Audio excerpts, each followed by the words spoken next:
Anak-anak muda itu punya semangat yang salah mengikuti Tuhan.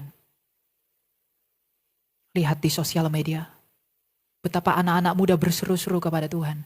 Tapi dia berseru karena keinginan dirinya. Dia tidak berseru atas karya Tuhannya. Dia tidak berseru atas apa yang Tuhannya lakukan. Dia hanya berseru karena dia ingin Tuhan melakukan baginya secara pribadi. Tapi dia tidak berseru atas apa yang telah Tuhan berikan kepada dunia ini melalui Yesus Kristus 2000 tahun lalu. Tak selalu Tuhan menjawab doa, namun Dia beri yang terbaik di waktu yang tepat. Mari kita berdoa. Bapa yang bertahta di dalam kerajaan surga, Bapa dari Tuhan kami Yesus Kristus yang olehnya kami mengenali Engkau. Kami bersyukur kepadamu di dalam kedaulatan-Mu. Engkau dapat mengizinkan kami dapat bertemu dan bersekutu sebagai orang percaya di tempat ini. Sebentar lagi kami akan mendengarkan firman-Mu Bapa. Biarlah Engkau yang berbicara bagi kami. Engkau yang memenuhi hati dan pikiran kami dengan kekudusan-Mu, hikmat dan pengertian yang ilahi yang daripadamu, agar apapun yang kami terima oleh kebenaran firman-Mu dapat menjadi hidup di dalam kami. Sebab firman-Mu berkata, jika engkau di dalam aku di dalam engkau, maka firman-Ku ada di sana. Oleh karena itu Bapa, layakkanlah kami orang-orang yang hina ini untuk dapat mengambil bagian dalam kerajaan. Di dalam nama Yesus kami telah berdoa kepadamu Bapa, sebab kemuliaan bagi anak-Mu Yesus Kristus dan bagi-Mu sendiri, dan bagi Roh-Mu yang kudus, sekarang dan selalu serta sepanjang segala masa. Amin. Silakan duduk. Shalom. Shalom. Shalom. Shalom. Ya, selamat hari Minggu. Kalau shalomnya kuat maupun pelan, harus konsisten untuk membalaskannya. Ya, sebelum kita belajar firman Tuhan, Bapak Ibu yang terkasih, saya perkenalkan diri, nama saya Elia Myron. Saya adalah apa saya katakan ya, apologis kekristenan di Indonesia yang masih junior.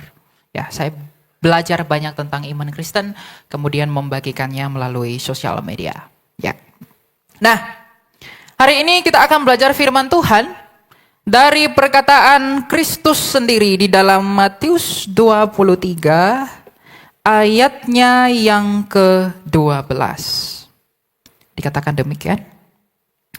Siapa saja yang meninggikan diri, ia akan direndahkan, dan siapa saja yang merendahkan diri, ia akan ditinggikan.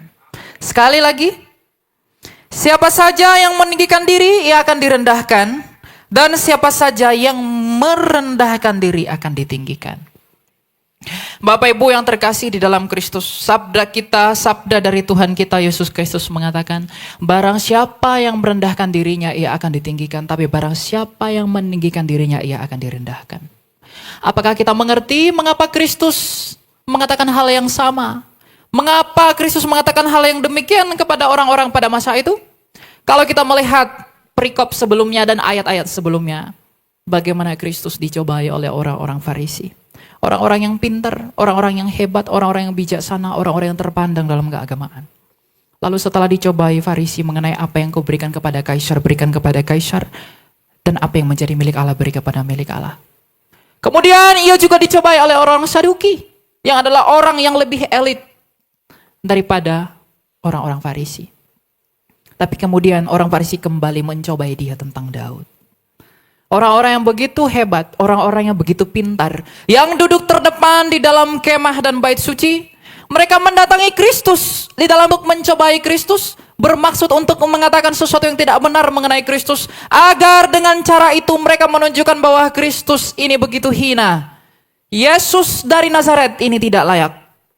Tetapi kemudian di sepanjang penutup dari perikop itu, mereka semua terdiam oleh jawaban-jawaban Kristus. Artinya apa? Farisi di dalam kefarisiannya, orang-orang yang pintar di dalam keagamaan, mereka menggunakan akal mereka untuk mengakar dan juga mengukur Kristus. Mereka menggunakan apa yang mereka anggap sebagai kekuatan mereka untuk merendahkan dan melihat Kristus sebagai sesuatu yang tidak benar dan tidak ada. Mereka menggunakan akal mereka untuk menuntut Allah. Mereka menggunakan pikiran mereka untuk mengetahui misteri Kristus. Maka dengan demikian Kristus berkata, wahai orang-orang munafik.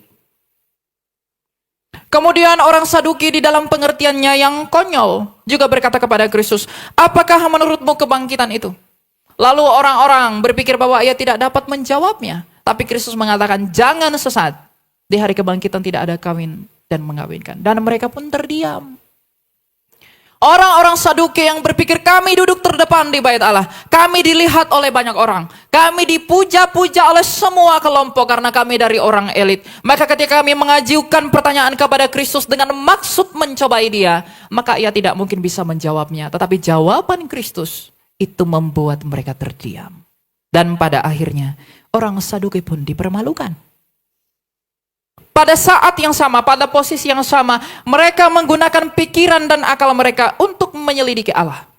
Mereka menggunakan pikiran mereka untuk berpikir bahwa tidak ada yang spesial dari Yesus Kristus ini.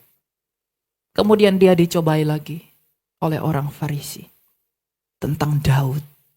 Menurutmu siapakah Mesias anak Daud itu? Tapi Kristus berkata, Tuhan telah berfirman kepada Tuanku, duduklah di sebelah kananku. Jikalau Daud menyebut dia Tuhan, bagaimana mungkin ia anaknya pula? Maka dengan demikian orang Farisi pun dipermalukan. 3 kali Kristus dicobai oleh orang-orang yang pintar, terdidik, berpendidikan, sekolah tinggi, orang kaya, orang hebat. Tapi maksud hatinya itu picik untuk menjatuhkan Kristus. Tapi Kristus oleh hikmatnya yang ilahi, dia menundukkan roh-roh jahat yang berdiam di dalam mereka. Pada akhirnya di ayat berikutnya Kristus berkata, kasihlah Allahmu dengan segenap hatimu dan kasihlah sesamamu manusia. Apa maksud Tuhan Yesus? Seandainya engkau memiliki kasih, seandainya engkau mengasihi aku, seandainya engkau mengasihi Allah, engkau tidak mungkin mencobai aku dengan maksudmu yang picik itu. Seandainya engkau memiliki cinta kepadaku, seandainya engkau mengerti maksud dan cinta yang sejati dari Allah, engkau tidak mungkin menggunakan akalmu yang menurutmu pintar untuk menjatuhkan sesamamu manusia, termasuk aku yang ada di tengah-tengah kamu. Jadi kalau kamu, wahai orang Farisi, wahai orang Saduki, jikalau engkau mengerti makna kasih di dalam rohmu sendiri, maka engkau tidak akan melakukan apa yang sudah engkau lakukan bagiku, yaitu mencobaiku. Artinya dari hal ini kita belajar bahwa orang Farisi pintar dalam hal intelektual, tapi batinnya kosong. Mereka tidak mengerti apa kehendak Allah. Mereka tidak mengerti apa kuasa Allah. Mereka tidak mengerti bagaimana cara Allah bekerja. Maka di dalam maksud yang sama, Kristus berkata, barang siapa yang meninggikan dirinya akan direndahkan. Dan barang siapa yang merendahkan dirinya akan ditinggikan. Apakah kita mengerti maksud dari hal ini? Bahwa orang Farisi itu, mereka meninggikan dirinya di atas Kristus. Mereka berpikir bahwa dengan menyatakan dan mengajukan cobaan-cobaan ini, maka aku lebih hebat dari Kristus Yesus itu. Mereka meninggikan dirinya dengan apa yang ada padanya. Maka Kristus berkata, jikalau engkau meninggikan dirimu, engkau akan direndahkan. Tapi kalau kamu merendahkan dirimu, engkau akan ditinggikan. Bapak, Ibu, dan saudara-saudari sekalian, dan anak-anak muda. Bukankah semangat yang sama, bukankah semangat yang seperti ini yang sedang bangkit di zaman ini? Bukankah berapa banyak anak-anak muda dengan filsafatnya yang kosong, dengan pikirannya yang duniawi, dia menakar apa yang Kristus lakukan, dia menakar karya di kayu salib dengan logikanya, dia menggunakan pikiran-pikirannya yang jasmani untuk dapat mengukur Allah yang rohani. Banyak dari anak-anak muda berkata, Kristus tidak perlu, penginjilan tidak perlu, yang penting kita berbuat baik. Yang penting kita berbuat seadanya saja sebagai manusia. Jikalau dengan berkata begitu engkau berpikir engkau sedang berbuat baik, tidak, engkau sedang meninggikan dirimu. Jikalau anak-anak muda dengan semangat yang sama berpikir bahwa dengan memperkatakan hal yang seperti itu untuk menyenangkan hatiku sesama manusia tetapi tidak mencari kemuliaan Allah, apakah engkau yakin engkau sedang beriman kepada Kristus? Bukankah pikiran yang sama sedang dimiliki oleh para Farisi dan juga para Saduki di zaman Kristus? Lalu mengapa kita mengizinkan pikiran yang sama kita peroleh di zaman sekarang? Jangankan anak-anak muda, orang tua pun punya hal yang sama. Mereka mengizinkan anak-anaknya untuk mengikat anak-anaknya dengan dunia ini. Mereka mengizinkan dirinya diikat oleh suatu perhambaan yang tak akan menolongmu ketika pengadilan itu tiba. Ingatlah, pengadilan Kristus itu menakutkan. Apa yang kau bisikkan di dalam kamarmu akan diumumkan dari atap rumah. Apa yang kau perkatakan dengan saudaramu melalui handphonemu akan disingkapkan di hari pengadilan. Kalau kita tahu betapa tak bergunanya kita ini di hadapan Allah, dengan segala sesuatu yang kita miliki dan upaya kita meninggikan diri dengan pikiran kita yang sia-sia untuk merendahkan Kristus dan karyanya. Ketika kita mati, itu tidak akan menolong kita. Maka ketika engkau mati, engkau akan sadar bahwa ternyata hidupku hanya untuk memuliakan Allah. Tidak pernah manusia dipanggil untuk meninggikan diri dengan alasan demikian. Dia bisa dipandang oleh dunia. Manusia, saya dan kamu, kita semua orang berdosa dan akulah yang paling berdosa. Kita tidak pernah dipanggil di dalam keberdosaan ini untuk mampu mengangkat diri kita di atas Kristus melalui prinsip hidup kita. Anda jangan berpikir meninggikan Kristus berarti saya mengaku Tuhan dari Kristus. Tidak. Perbuatanmu, pikiranmu, dan hatimu. Prinsip yang menentang prinsip Kristus adalah prinsip antikristus. Seperti yang dimiliki oleh orang Farisi dan Saduki ini. Maka berkacalah, lihatlah kepada Yesus Kristus dari Nazaret 2000 tahun lalu. Bagaimana ia sendiri yang adalah yang maha tinggi datang merendahkan dirinya. Di dalam karyanya, dia rela mengosongkan dirinya. Ia dibungkus oleh daging agar menjadi sama seperti saya dan kamu. Agar di dalam keadaannya sebagai manusia itu, ia dapat menaklukkan apa yang pada kita tidak dapat takluk. Yaitu kematian itu. Maka ketika ia telah berhasil mengalahkan kematian, ia telah berhasil mengalahkan dosa, dan kuasa dosa tidak lagi berkuasa atas dia, maka kita sebagai manusia, sebagai orang yang mengaku percaya kepada Kristus, apakah yang kita pikirkan selain daripada apa yang Kristus pikirkan dengan jalan itu? Lihatlah apa yang ada di dalam hatimu saat ini. Lihat apa yang ada dalam pikiranmu saat ini. Lihat apa yang ada di dalam perbuatan hidupmu saat ini. Apakah engkau melihat kepada Kristus? Apakah engkau memandang kepadanya? Mungkin mulut kita tidak berkata, oh, aku lebih tinggi dari Kristus. Tapi prinsip hidup kita menunjukkan hal yang demikian. Dan di hari pengadilan, tak satupun yang terlewatkan. Jikalau kita tahu bahwa pengadilan Kristus itu begitu menakutkan, maka kita akan sangat berhati-hati dalam melakukan segala sesuatu. Setiap hari ke gereja tidak menjadi jaminan kita hidup menurut Kristus.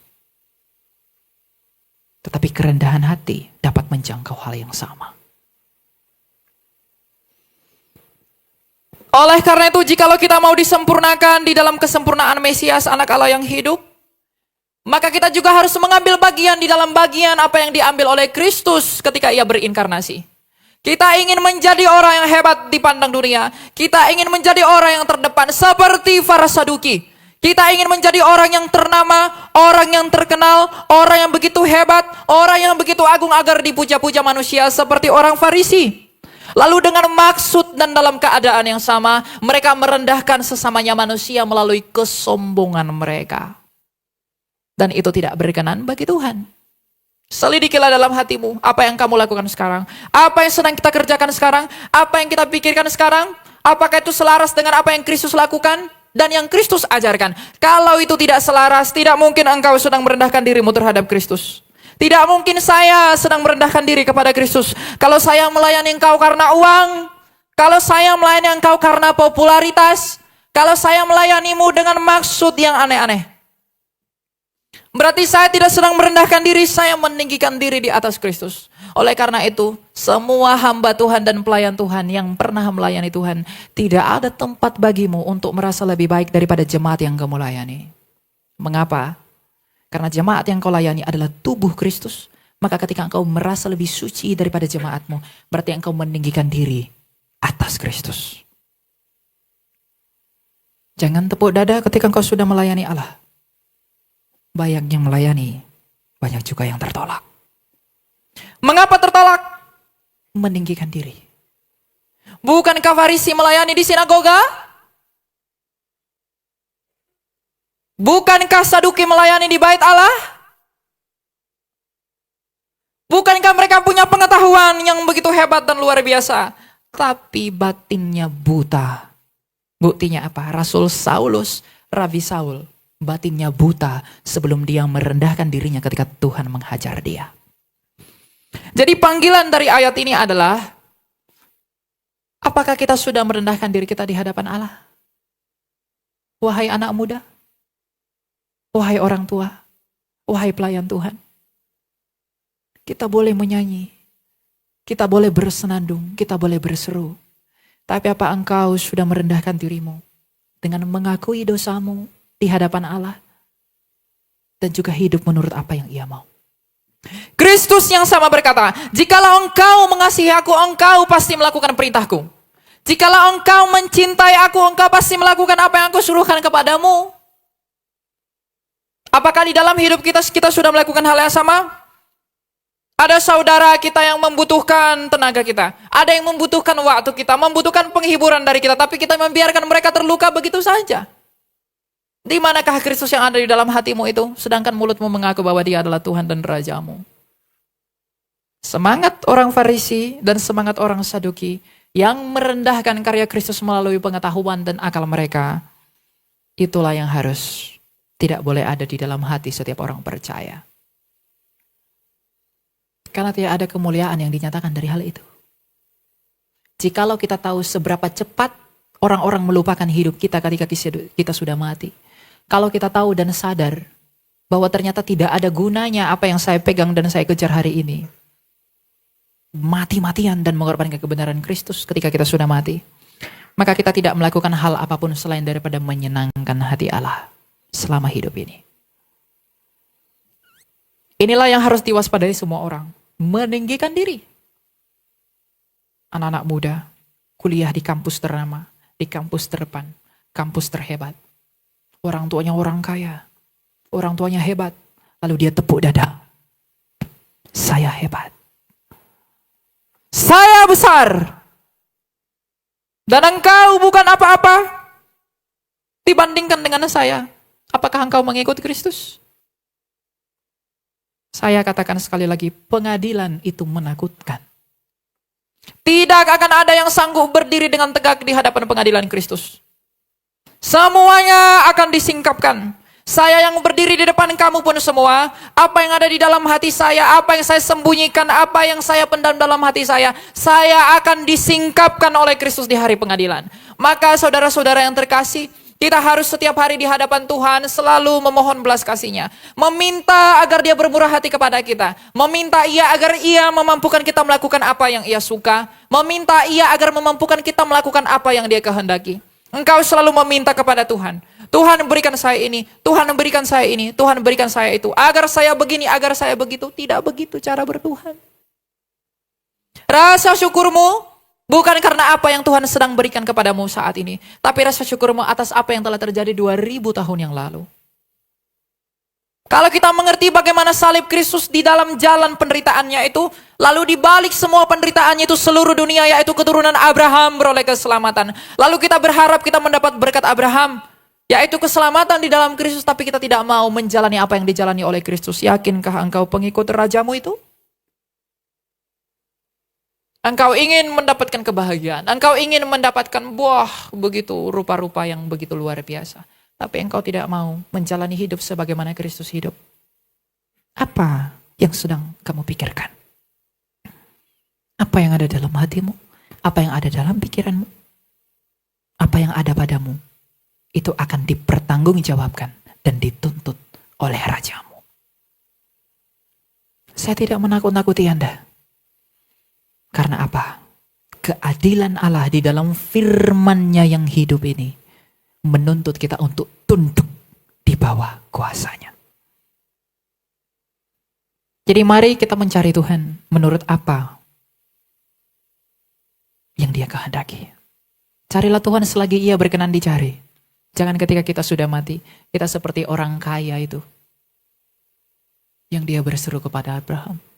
Bapak Abraham, suruhlah Lazarus itu agar ia memberikan sedikit air ke dalam lidahku karena aku sangat kehausan dalam nyala api ini. Bapak Ibu, saudara-saudaraku, saya hanya mengingatkan kita semua, ingatlah akan kematianmu dan jangan tinggikan dirimu. Kalau kita mengingat kematian kita, tidak ada alasan bagi kita untuk meninggikan diri. Tidak ada alasan bagi kita untuk mengabaikan perintah-perintah Kristus. Tidak ada alasan bagi kita untuk meniadakan apa yang diadakan oleh Kristus. Kalau Kristus berkata, kasihi Allahmu, kasih sesamamu manusia. Jikalau kita mengasihi Allah, maka kita harus mengasihi manusia. Kita tidak boleh buta seperti orang Farisi yang walaupun duduk di meja-meja keagamaan, yang walaupun memakai jubah yang begitu besar tetapi batinnya kosong. Ia tidak menaruh belas kasih kepada orang yang membutuhkan. Ia tidak menaruh belas kasih kepada orang-orang yang membutuhkan pertolongannya. Maka di manakah Kristus yang engkau layani itu? Di manakah Kristus yang engkau sebut sebagai Raja? Ada begitu banyak orang yang berpikir bahwa dengan mengucapkan Yesus adalah Tuhan, dia sudah pasti diselamatkan. Kepastian keselamatan hanya ada bagi mereka yang Kristen, mengikuti Kristus. Mengambil bagian di dalam karyanya, mati bersama dengan dia, menderita bersama dengan dia, dan akan hidup sama seperti dia. Engkau berpikir, aku akan hidup kekal seperti Kristus yang telah hidup kekal. Aku akan dibangkitkan untuk memperoleh iman Abraham. Aku dibangkitkan untuk memperoleh berkat Abraham. Tapi engkau tidak mau melakukan jalan yang sama seperti Kristus telah melakukan jalan yang sama. Itu tidak akan terjadi. Jadi cinta kita kepada Kristus itu bukan cinta kepada apa yang dia tawarkan saja, tapi cinta kepada hidup yang dia jalani sebagai teladan seluruh umat manusia. Maka pandanglah kepada dia setiap saat. Lihatlah kepada salibnya yang menyelamatkan kamu. Lihatlah kepada penderitaannya, lihatlah kepada mahkotanya, lihatlah kepada dia yang hina di kandang domba. Lihatlah dia yang dihina-hina, dijilat-jilat oleh orang-orang yang tak berguna. Yang kemudian dengan alasan itu mereka memanfaatkan Kristus hanya untuk mendapatkan keuntungan mereka semata. Sekarang dan hari ini juga melalui firman yang sama saya mau memperingatkan kita. Apakah kita beriman kepada Kristus hanya untuk menjilat dia? Saya percaya Yesus engkau adalah Tuhan. Tadi bernyanyi Tuhanku hebat. Tuhanku luar biasa. Mengapa engkau menyebut dia hebat? Apakah engkau sedang merayu dia untuk memperoleh nikmat-nikmat dunia? Atau engkau karena sedang merenungkan betapa hebatnya kebangkitan itu? Tuhanku luar biasa. Apakah engkau mengatakan dia luar biasa karena engkau semakin kaya? Atau karena engkau merenungkan betapa luar biasanya iman yang dia anugerahkan kepada rasul-rasul dan murid-muridnya? Engkau mengatakan Tuhanku sempurna. Engkau mengatakan dia sempurna karena apa? Apakah engkau mengatakan dia sempurna karena engkau sudah memperoleh semuanya? Atau engkau mengatakan dia sempurna karena ia telah kembali kepada Bapanya menjadikan tempat bagi orang percaya? Tindakan boleh sama. Semua boleh berkhotbah. Semua boleh bernyanyi. Semua boleh melayani Tuhan. Action bisa sama, motivasi bisa beda. Pak Esra Soru berkata, kucing dan tikus sama-sama berlari. Yang satu mempertahankan nyawa, yang satu ingin makan. Kalau pelayan-pelayan Tuhan saja tidak boleh meninggikan dirinya, apalagi yang tidak melayani Tuhan. Jangan tinggikan dirimu dengan alasan apapun. Nabi Yeremia memperingatkan, jangan bermegah karena kamu kuat, karena kamu bijaksana, karena kamu juga kaya. Tapi kita sebagai orang percaya harus bermegah karena kita memahami dan mengenali bahwa Allah kita, firman Allah yang kita kenal di dalam salib Kristus, itu adalah Allah yang penuh belas kasih, keadilan, dan kebenaran. Yang untuk dan oleh karenanya lah semua orang dipersatukan di dalam misteri kebangkitannya. Jadi ikutilah Tuhan dengan motivasi yang benar, layanilah Tuhan dengan motivasi yang benar. Jangan melayani seperti orang Farisi, jangan melayani seperti orang Saduki. Dia mencobai apa yang datang dari Allah dengan maksudnya yang picik. Kalau kita melayani Tuhan dengan maksud yang picik, ingat kepada pengadilan Kristus. Pengadilan itu menakutkan bagi orang-orang yang tidak mempersiapkan dirinya. Berapa lama kita hidup? Berapa lama kita menikmati semuanya? Bukan berarti kita tidak boleh kaya, tidak boleh sukses. Uang itu tidak salah, cintamu yang salah. Tapi kita memperingatkan hal seperti ini pada hari ini. Itu untuk mengantisipasi semangat yang muncul belakangan ini. Apalagi anak-anak muda. Anak-anak muda itu punya semangat yang salah mengikuti Tuhan. Lihat di sosial media. Betapa anak-anak muda berseru-seru kepada Tuhan. Tapi dia berseru karena keinginan dirinya. Dia tidak berseru atas karya Tuhannya. Dia tidak berseru atas apa yang Tuhannya lakukan. Dia hanya berseru karena dia ingin Tuhan melakukan baginya secara pribadi. Tapi dia tidak berseru atas apa yang telah Tuhan berikan kepada dunia ini melalui Yesus Kristus 2000 tahun lalu. Anak-anak muda begitu pamer tentang apa yang dia punya. Begitu pamer tentang pacarnya yang cantik. Tentang kekasihnya yang tampan. Pamer dengan pekerjaannya. Pamer dengan pendidikannya. Pamer dengan kehebatannya. Apa yang dimiliki orang tuanya. Dan dia meminta itu dari Tuhan. Tapi dia tidak pernah pamer akan Tuhannya. Dia tidak pernah berbicara tentang kebaikan dan kebesaran Tuhannya. Dia berbicara hanya tentang dirinya sendiri. Dia berbicara betapa besarnya apa yang kumiliki, tapi dia tidak pernah berbicara betapa besarnya Tuhan yang memberikan itu semua kepada dia.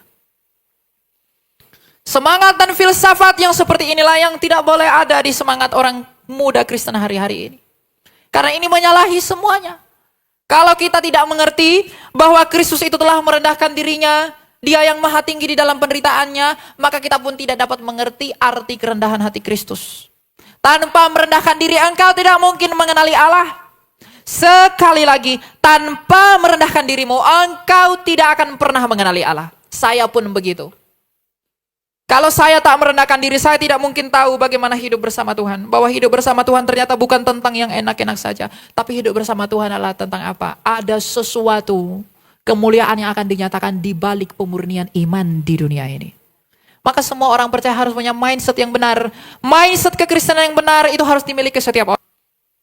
Ingat, jangan meninggikan dirimu. Rendahkanlah dirimu. Ketika engkau berpikir engkau lebih baik dari sesamamu, engkau punya semuanya lalu engkau memandang rendah dan tidak peduli kepada saudaramu yang lemah, engkau sedang meninggikan dirimu. Lihatlah Kristus itu. Apakah ia pernah merendahkan sesamanya? Apakah ia picik kepada sesamanya? Betapa banyak orang demi perut dan demi yang di bawah perut. Mereka saling menjatuhkan, mereka saling menghina, mereka saling mencaci, mereka saling memaki. Berbuat picik, dan anehnya lagi dibungkus dengan firman yang diselewengkan. Semangat ini tidak boleh ada di dalam hati orang percaya. Satu hal yang harus saya katakan, apa yang kamu kejar dengan beriman kepada Tuhan? Apa yang kau dambakan ketika percaya kepada Yesus Kristus? Apa yang hatimu inginkan ketika menuhankan Dia? Apa yang hatimu harapkan ketika datang ke gereja? Apa yang hatimu damba-dambakan ketika berdoa? Apa yang kau cari dengan mengikut Dia? Kalau kau mencari uang, engkau mencari harta, engkau mencari kekayaan dunia, engkau mencari pernak-pernik dunia, engkau mencari keagungan namamu di dunia, engkau mencari kemuliaan namamu di dunia untuk mengikut Dia, kamu salah tempat. Karena Ia tidak pernah bersabda, ikutlah aku agar engkau begini, ikutlah aku, jualah semuanya itu, pikul salibmu. Jadi kalau kita mengikut Tuhan, apakah maksud kita mengikuti Dia? Terlebih-lebih lagi mengikuti Kristus yang benar itu. Mengapa kita mengikuti salibnya Dia? Mengapa kita mengikuti perintah-perintahnya Dia? Mengapa saya berdoa? Mengapa saya ke gereja? Mengapa saya datang kepada Dia? Apa yang hatimu inginkan? Apakah engkau menginginkan pemurnian jiwa sebagaimana para rasul telah dimurnikan di dalam iman? Atau kita hanya menginginkan Tuhan berikan saya ini, itu, dan lain sebagainya? Jangan miliki hati yang kosong seperti orang Farisi itu. Orang Farisi mementingkan jabatan, titel, penghormatan, tempat terdepan, tempat yang bagus, tempat yang oke, tapi hatinya buta. Orang Saduki, orang yang lebih elit daripada orang Farisi. Farisi duduk di sinagoga, orang Saduki di bait Allah. Mereka begitu hebat, begitu besar, begitu luar biasa. Hatinya pun buta. Mungkin Bapak Ibu, anak-anak muda, engkau menduduki tempat yang terbaik saat ini. Tempat yang terhebat, tempat yang terdepan, tempat yang teroke. Tapi apakah hatimu sungguh-sungguh demikian? Untuk tinggal di dalam Dia. Inilah maksud firman yang kudus untuk dinyatakan kepada kita. Bahwa hidup sekarang ini hidup di zaman yang sekarang ini adalah hidup yang seharusnya mencari pemurnian iman kepada Kristus. Kristus yang adalah Tuhan dan Rajamu, itu harus kamu layani melalui prinsip yang Dia ajarkan bagimu. Kristus berkata, siapa saja yang terbesar di antara kamu, hendaklah ia menjadi pelayanmu. Yang terbesar di antara kita, dialah yang harus melayani seharusnya. Jadi kalau anak muda Kristen, Bapak Ibu mengikut Kristus, kalau yang dirindukan oleh jiwamu bukanlah kemurnian iman, yang dirindukan oleh jiwamu bukanlah pemulihan iman, yang dirindukan oleh jiwamu bukanlah persatuan dengan Dia, melainkan yang lain-lain, engkau tidak sedang mengikuti Dia. Kalau engkau mengikuti Dia demi harta-harta di dunia ini, engkau tak mengerti kitab suci. Kalau kamu mengikuti Dia hanya karena engkau berharap dapat ini, dapat itu, tapi engkau mengesampingkan maksud yang utama mengapa firman Allah menjadi manusia, engkau tidak mengerti apa makna kekristenan itu.